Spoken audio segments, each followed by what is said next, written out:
Hello students, welcome back to this channel. Now in this video, we will be discussing and getting to know a different IPM program जो एक बहुत ही renowned institute देती है, provide करती है and it is very lesser known program. तो चलिए समझते हैं. This is none other than NFSU का IPM program that is national forensic science university. Well renowned university. क्या है इसका IPM प्रोग्राम, चलिए समझते हैं. Now to begin with IPM program, as we all know 5 year का होता है, 3 year BBA, 2 years MBA, right. तो इनका भी अगेन 5 ईयर इंटीग्रेटेड कोर्स ही है लाइक ऑलवेज. नाउ इनका जो करिकुलम है वो कॉम्प्रिहेंसिव करिकुलम है, बिकॉज उन्होंने बिजनेस स्टैंडर्ड्स को बहुत ही स्ट्रक्चर्ड वे में बनाया है एंड वो हम इसमें देख सकते हैं BBA स्पेशलाइजेशन में, राइट. कैसे? अभी जो BBA है, आप BBA 3 एरियाज में, 3 कैटेगरीज है इन्होंने डिवाइड किया. इन 3 एरियाज में you can choose any one of these, right. So you can do BBA in forensic accounting and fraud investigation, or you can do your 3-year BBA in financial management or business analytics and intelligence. Now definitely क्योंकि ये NFSU है तो इसको ये एक category तो देनी बनती ही थी. Remaining if just relating to business administration, तो इन्होंने financial management और business analytics और intelligence का भी ऑप्शन आपको दिया है. So you can opt from any of these 3 categories to study in first 3 years for your BBA, right. Moving ahead आ जाता है eligibility criteria. बहुत ही सिंपल है. You must have passed या appeared examination in any stream.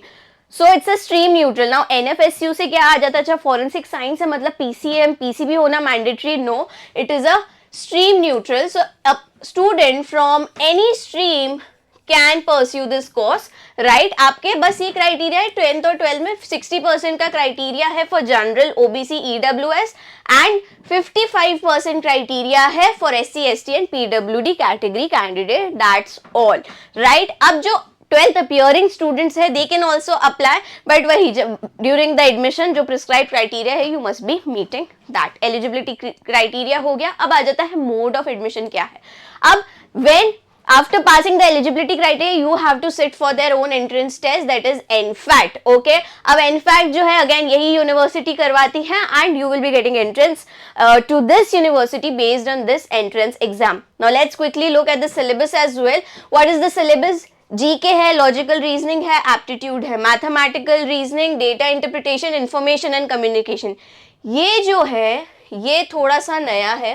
Remaining everything is similar to what you must be preparing for other IIM के IPMAT courses के लिए, right. So ICT and communication is something new that you have to go through, otherwise the concept, the syllabus is almost same. okay, and in fact अभी जो notification है for 2025 admission is not out yet, so you have to go and keep on checking on the website. okay, now coming to the number of seats. now NFSU के बहुत सारे campuses है, लेकिन ये जो IPM प्रोग्राम है ये सिर्फ 2 सिटीज में प्रोवाइड करते हैं, Gandhinagar and Delhi. Gandhinagar there being the head office, so 60 seats are there in Gandhinagar and Delhi में there are 46. So IPM course का इनटेक टोटल 100 ही है and which is further bifurcated here and here. अब पर सेमेस्टर की fees है 65,000 पर सेमेस्टर. ये economically comparing to जो है अदर यूनिवर्सिटीज बहुत ही सही है. So you can definitely another reason why you should consider this. Then coming to the top recruiters. Top recruiters भी बढ़िया है. माइक्रोसॉफ्ट है, डिलॉयट है, KPMG है, EY है, Amazon है. एंड द हाईएस्ट प्लेसमेंट जो 2023 में हुआ था वो था 67 lakhs पर एनम. जी हाँ, 67 lakhs पर एनम था. So this was all about the IPM course जो NFSU प्रोवाइड करते हैं. If you want to know something more, कुछ और जानना चाहते हैं तो do let me know in the comment section. Thank you.